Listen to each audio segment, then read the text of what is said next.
Hello there, forward movement community. Can you believe how fast time is going? I can't. Here we are already again engaging in another vital conversation. That's right. Today, this is vital conversation number 2 for 2025. And I can't wait to dive in, talk with our guests, and also engage with you, right?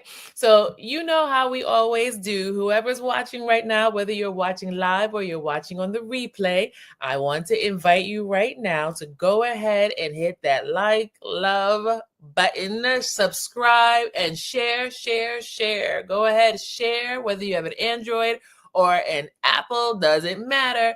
Facebook, YouTube. Go ahead and share right now. Why? Because as we always say, we don't want to keep this goodness to ourselves. That's right. We want to build, rebuild, and impact our resilient communities. Well, as always, we like to start off with our daily affirmation.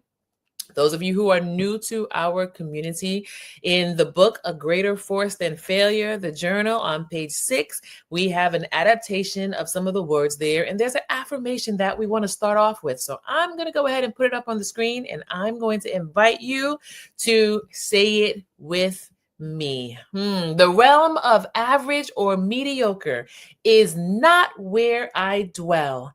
I am a water walker created in God's image to shine brightly to the world. My God-given force of faith will move me out of my comfort zone. This is my journey and I am ready. Oh boy, I know you're ready. So guess what? We're going to say it one more time. That's right. We're going to say it one more time so you can be all in. Let's say it together. The realm of average or mediocre is not where I dwell. I am a water walker created in God's image to shine brightly to the world. My God-given force of faith will move me out of my comfort zone. This is my journey and I am ready. Oh, are you ready? I know you are. So go ahead in the chat right now and just go ahead and type, I am ready. I'm ready. I am ready. So, you know that right now we're doing our vital conversations and we're talking about resilience in different categories, right? Today, we are going to have an important conversation as we talk about the resilient mindset. So even right now, go ahead again, hit that share button, send this out. But resilient mindset is what we're going to talk about. And today, I am really honored. I'm honored and thrilled because our guest, he's family to me. He's family to me. We have been colleagues and friends for years, and I am in awe of the amazing work that he does on a daily basis. And this, what we're talking about today, this is his wheelhouse. So, ladies and gentlemen, I want to bring and introduce to our forward movement community none other than the amazing Eric Bryan. Welcome. Hey, Adrienne, thank you. Oh my goodness, such a great intro. Absolutely. Yeah. Absolutely. So, Eric, as we go through this, we'll be sharing a lot about you, but what would you like to share with our viewers as we start our session today? Resilience is attainable.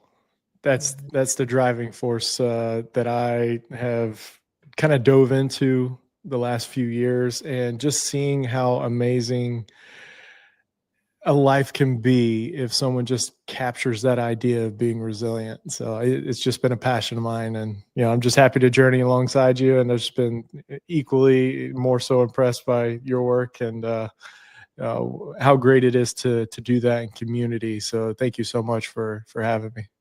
Absolutely. Absolutely. So you can engage with Eric Bryan. We're going to say this again at the end, but you can engage with him. He right now is the founder of B&B Resilience. He has a website, bnbresilience.com. You can find him on YouTube, where he has very regular sessions with multiple people on various topics in this area of resilience. I was a guest at one point myself. So That's go right. ahead to his YouTube channel and find it. He also is the author of a book, The Identity ATM. Eric, can you just share with us a little bit about your book, The Identity ATM? Sure. Yeah, no, thanks. The Identity ATM, that came out of just decades of counseling, decades of just talking with, not even just in like a formal counseling session, but just friends.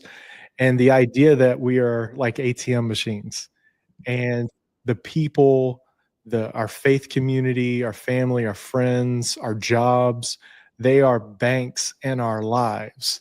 And the idea that the transactions that we have in life deposit into our self-esteem and our confidence. I did the S and the C, like savings and checking, and self-esteem and our confidence. So thinking about the more you do your job, the more confidence is going to be deposited. The more you engage and get deposits from your faith, the more self-esteem that's going to create. So when you have a transaction, let's say you're a student and you fail a test, if you don't have enough funds in your ATM account of self-esteem or confidence, the tendency might be to go, the expression of your identity might be more towards shame.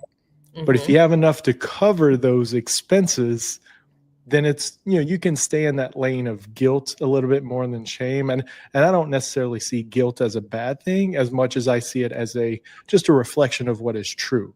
You failed a test. That doesn't mean, where shame would say you're a failure, guilt says you failed. Yes. Okay. But if we look at what's true, then you're going to have an ability to grow from that, to be resilient and bounce back and kind of overcome some of those major transactions in life that happen. But for me, it kind of all starts, if someone comes in the office and they say, oh, I have a problem with alcohol, I don't know if that's necessarily the problem or as much of the expression of what their identity has. So I try to pull it back. Like, let's take a look at your self-esteem, your confidence. Who or what are the banks in your life that are helping deposit self-esteem and confidence? So that's what I talk about in the book. And I tie in a lot of emotional equity that we have in all this. Your job, where you go to work every day, but you're giving more than your time. You're giving who you are. Your identity, a lot of who you are is based on what you do and how you express that. So a lot of talk about how much, transaction, how much can we spend and still be who we are, who we believed we are, before we actually start to change into someone else. And you see those who are not resilient, they haven't got those, they don't have banks in their lives. And just too many transactions at once. You fail a test, your finances are in trouble, your relationships are, with your parents might be in trouble. And it's too many, expenditures going out instead of deposits coming in to cover those costs. So I don't want people to be emotionally or, spiritually or, bankrupt in that regard. So that's kind of what that's about. Yeah, that's fantastic. So to our viewers, right, the Identity ATM, we want you to go ahead. How can they find the book? Amazon, it's on Amazon, it's on Barnes and Noble. Okay, Amazon, Barnes and Noble's The Identity ATM. This definitely is a resilience tool resource that you want to have in your library. So let's talk a little bit about resilience. You said a few key things that instantly I connected with, right? You talked about resilience being the ability to bounce back, right? The resilience is the ability to adapt to difficult situations. Eric, as I look at the world in which we live right now, we are literally facing, engaging, know of someone else that is living through difficult situations. Yeah. And I always like to tie in bouncing back from adversity, but also learning from it in the process. That mentality towards resilience. First, you just have to accept that there's going to be adversity in life. No one is going to be able to escape, adversity, whether it's, finances, whether it's emotions or, just relationships. There's all sorts of ways that adversity can strike. Mhm. But I think the idea behind truly being resilient is ensuring that your approach to it mentally is in a healthy place. Mm. Okay. So then that brings up, the question of like, when we face adversity over and over again, right? I mean, as we're growing up, we start off healthy mindset, pretty innocent, right? You start going through life, you begin to experience discouragement or disappointment, right? You start to experience setbacks. And by the time you become this adult, it's like you've been disappointed so many times, or you've had so many, like, what are some best practices towards being able to respond to our challenges or setbacks in a way that foster growth and doesn't foster resentment or bitterness? Sure. Consider it pure joy when you Mm, face trials. I think that's one of the most challenging verses. I think that's the second most challenging verse, and I can tell you the first one later. But the the idea that I'm supposed to have joy in this trial, like what in the world does that mean? And mm, why am I supposed to have joy in that trial when everyone around you is, no, that's horrible. I can't believe that happened to you. And some of that approach, as I said, that approach to mindset is mental thoughts. I kind of look at it like gardening, like where your mhm, thoughts are the seeds and your actions and behaviors are the water or the gasoline. mm, and being able to just kind of understand, like, each thought is going to result in some form of feeling or response to the events that happen. mm, um, Let's say you live in Southern California, and let's say you live in San Diego and you're taking a trip to LA. mhm. Now, a lot of people who have lived here for a long time would know, I don't want to go to LA at 4 p.m. on a Friday. You're gonna be sitting in They're traffic. they sitting in traffic, right? And Right. sometimes I think we miss with the being resilient, we miss the thought first. Like, so I always encourage people, you got to think first before you feel. Mm, And you don't have a feeling without a thought, right? So the feeling's like, I don't want to do that. And it's like, well, mm, why don't you want to do that? And it's, oh, the traffic. I know. And so you start to peel back, if you have a feeling, first thing you got to do is identify what that feeling is. Frustration. Well, why are you frustrated? Well, because of the traffic. mhm, Well, that's not the situation. The thought is not the situation. The situation is just driving to LA. mhm, I could have a thought that's like, hey, I just got Adrienne's new book. I got it on audio, and I'm going to have time to listen to the book. So then the feeling changes based on what the thought is, right? mhm, Situation doesn't change, but mhm, it's the thought that changed that creates a different, feeling towards that situation. So I think it's fascinating to have some sort of, like, approach to it where, okay, let me first identify what I'm feeling about this situation. Then mhm, okay, what thought is leading to that feeling? And then the third step to that is, how do we know that thought is true? mhm. Now, we know going from San Diego to LA on a Friday afternoon at 4 p.m., we know it's true there's going to be traffic. Yes. I have But there's experience.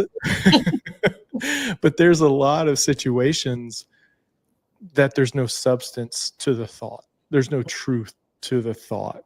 And that's where resilience really can be tested. That's where your resilience, mental resilience, where it can really be tested. There is really kind of engaging that. So it's like, oh, consider it pure joy.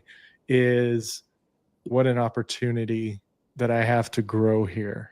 What a Mm, what a moment for me to want to experience my beliefs, experience my values, and really, allow them to be tested. And the situation's going to be what it is, but your mm, response to it is going to be either water to those seeds, or mm. or it's going to put it out.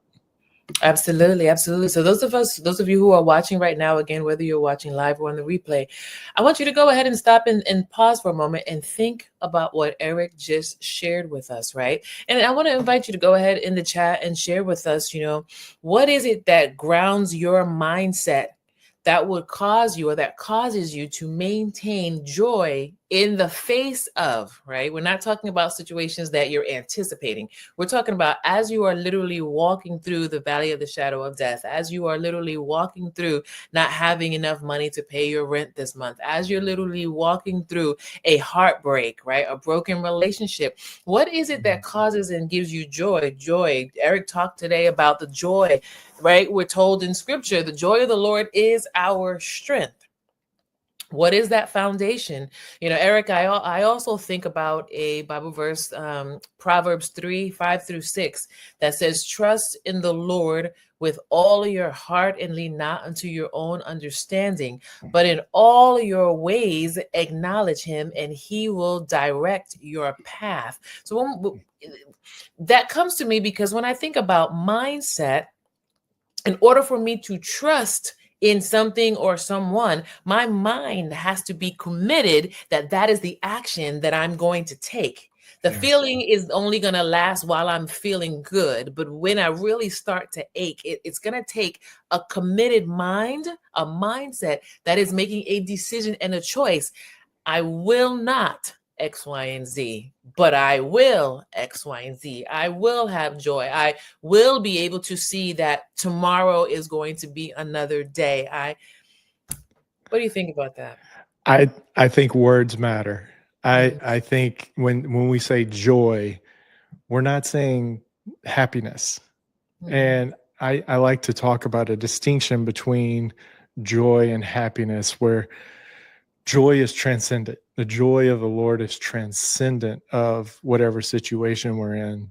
Where if we're just trying to be happy, Mhm. then I need that circumstance to work out in my favor. I need those details to come true. I need to get that job. I need to get that car. And there's a difference between wanting the details of a situation to work out so where you can be happy versus the joy where it's transcendent and you're just like, doesn't matter how the situation turns out, I'm going to be okay. I'm going to have that trust that I'm going to be okay. And Mhm. that's what I love about joy versus happy. And there's so many, like hope versus optimism. It's kind of the same thing. Hope is transcendent, where optimism is, well, I think I'm going to get that. I think it's going to work out in my favor. Where hope is just like, doesn't matter. I'm going to Mhm. be okay. And that, for me, that's the importance of faith right there, is connecting with that transcendence and joy and hope, and just how they're kind of like a blanket over any situation. Mhm. And that frees us up to really engage with those situations in a whole new way, as Mhm. opposed to someone that's, well, I really need this to go through for me. I really need this to work. And Mhm. maybe you do, maybe you don't. I really like what you said there, as far as like hope and joy are like a blanket, right? So we're because I want to be clear, to be able to say, to share with our viewers, we're not saying don't see the reality of the situation that you're facing right now as not being real. We're not telling you to avoid or to pretend that it's not real, but it's like you allow your joy and your hope to cover and not allow you to be consumed by what you're going through. Am I on the right track, Eric? You're absolutely, absolutely. And let's say when you talk about real situations, a lot of those real situations are trauma. Mm-hmm. And Yes. let's take the worst of adversity that we could face and focus on trauma for a second. Sometimes we punish ourselves. Sometimes we try to control others with it. Sometimes we try to avoid dealing with it altogether. But the real resilient, the healthiest path to working through trauma is just living in the truth of it, Mm-hmm. and being able to. And that's why when I go back to, hey, who are the banks in your lives that are depositing into you? Hopefully faith is one of those. A lot of times people experience trauma from their faith, which is unfortunate. And that's one of the things that hurts my heart a lot. But hopefully there's this element of they're getting deposits from their faith that can help them stay in that lane of really kind of viewing it, as you said, like what's real here, what's the truth here. So we're not saying, avoid it. We're not saying try to control the situation or, a lot of people sometimes punish themselves because of trauma, and the healthiest way, and the only healthy way that I see is with living in the truth of it. And there's a grieving process to that too. There's a grieving process to adversity where the whole goal of grief is to get to acceptance. And that doesn't necessarily move on. You just might have to learn how to live with a certain truth about your life. There's certain things that you can't go back and undo. And how do you develop this relationship? And how do you develop a relationship with what's true in your life in a healthy way? And that's what being resilient was. It's not just tongue in cheek, like, oh, just bounce back. And it's how do you live with a certain truth about your life? Yes, and those of our viewers, we want to invite you as you are watching this session to take notes. Right? One of the notes that you can take from the last few moments is, look at how your resilient bank is being built up. If you don't have community, if you are right now sitting in a season of life where you feel like you don't have those around you that are able to help support and build you up, this is a great time to stop. One, Eric talked about healing. Right? It's not just get over something. It's how can I grow from this? How can I heal from this? It's a great place to stop and just do some self-assessment. But then also, ask God to show you where is the community, the support networks that are around us. Many times I have found, Eric, that I'm looking all over the place for something and it's right there. It's right there. Sometimes it may come from the least likely connection, but it's always around us. I was thinking about something else. Maslow says there's a hierarchy of needs, right? Every human being has a need for, at the basic level, to have their physiological needs taken care of. That means like breathing.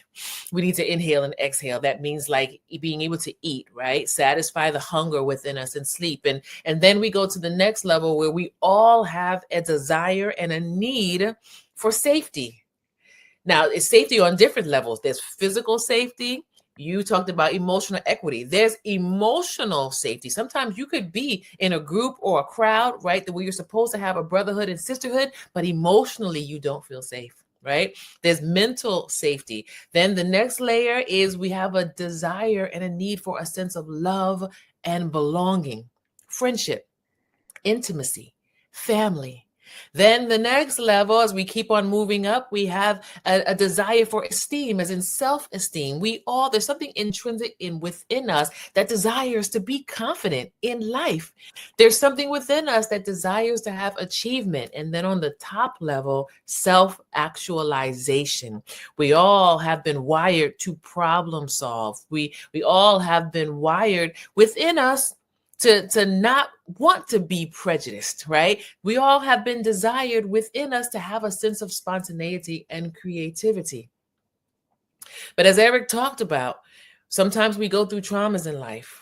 We have these episodes, these incidents, these occurrences, these seasons, right? That sometimes will try to stifle our being able to live through, being able to have our psychological, our safety, our sense of love, esteem, and self-actualization needs to be taken care of.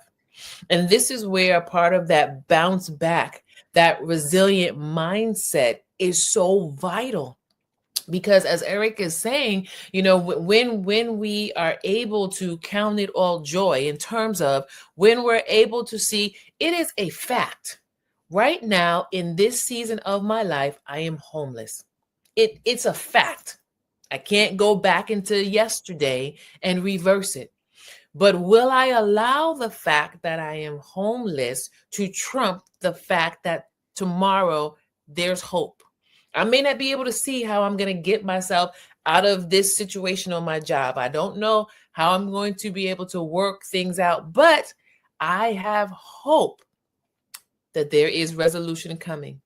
And I want to learn what I need to learn from this current situation so that I can move forward.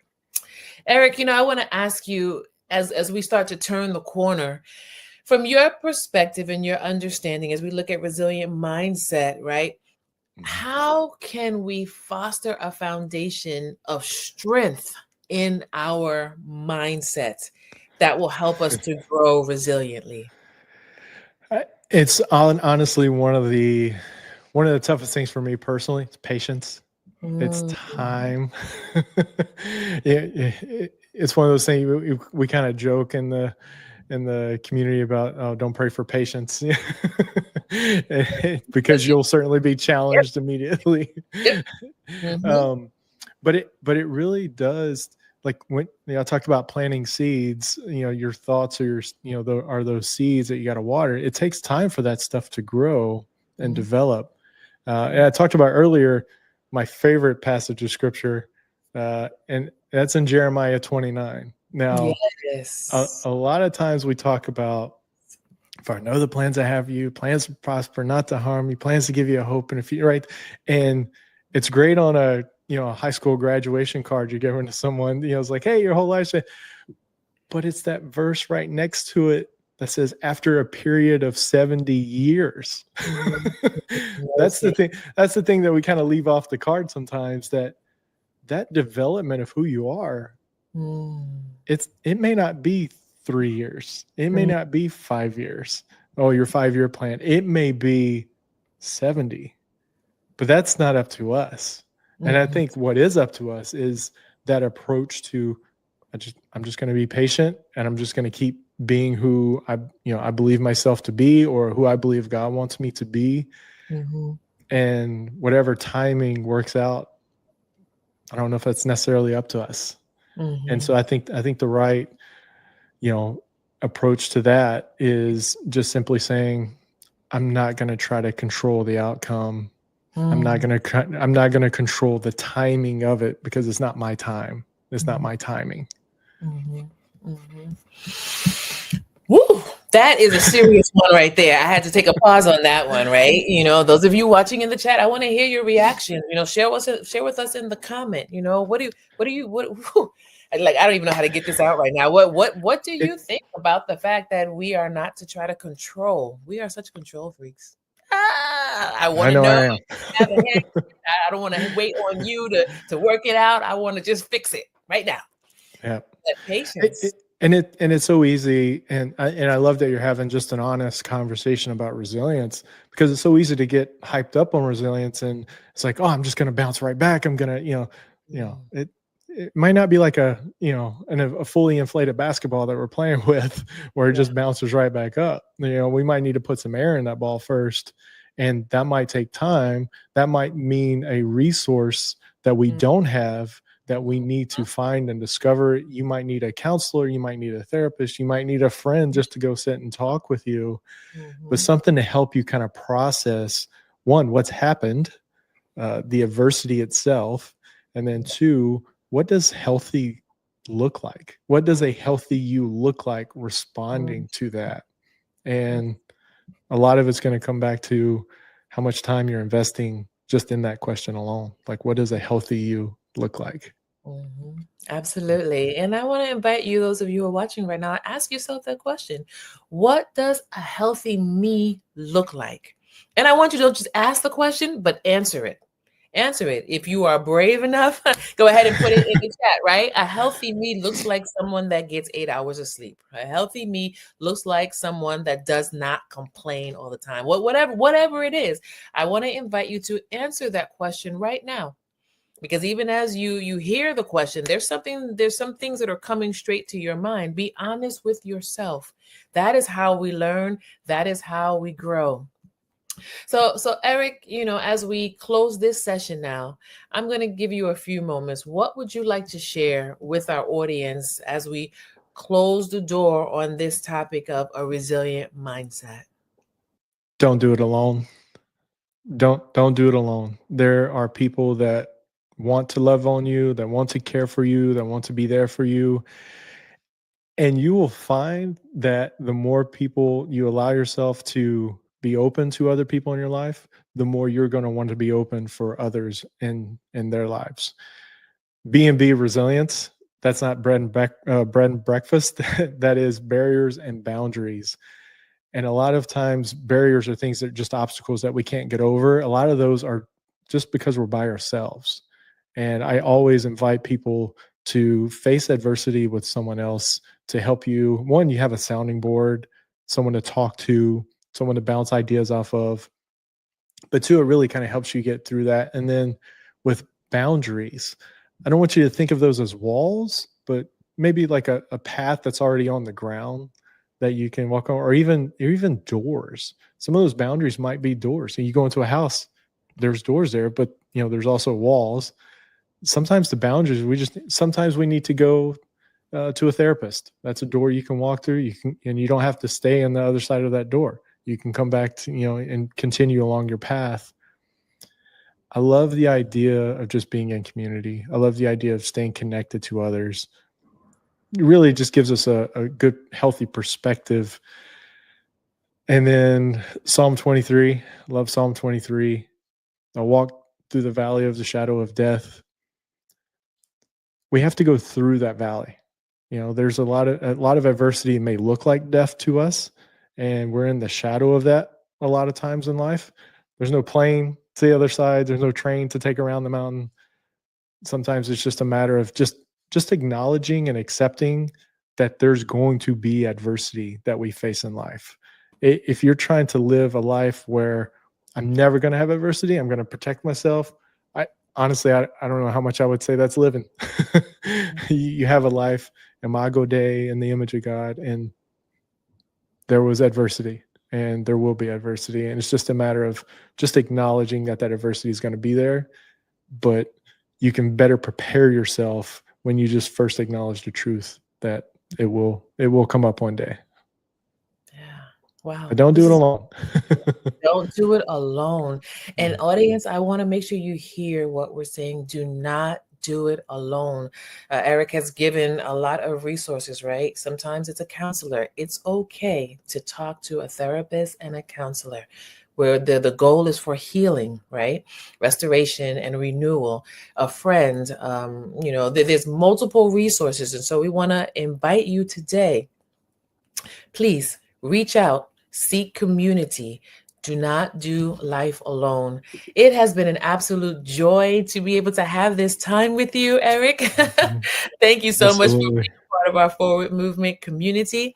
Those of you who are watching, we'll put the links in the chat. So definitely get that book, The Identity ATM. Join and subscribe to his YouTube channel, right? B&B Resilience, and look for him on his website as well. Many more rich nuggets that are there. Eric, thank you so much. All right, so there you have it, another vital conversation. I'm super excited that next month in February, we are going to have Krista Ray Apodaca, who will be with us as we look at resilient fitness. All right, listen, we are really truly going to be asking the question. I know some of you started off in the month of January with your great fitness goals. In February with Krista, we're going to look at, are you still accomplishing those goals? If not, why not? And how can we be resilient with our fitness goals? All right, so I look forward to seeing you at our next session. As always, remember, you are a legacy maker, so leave an amazing legacy every single day.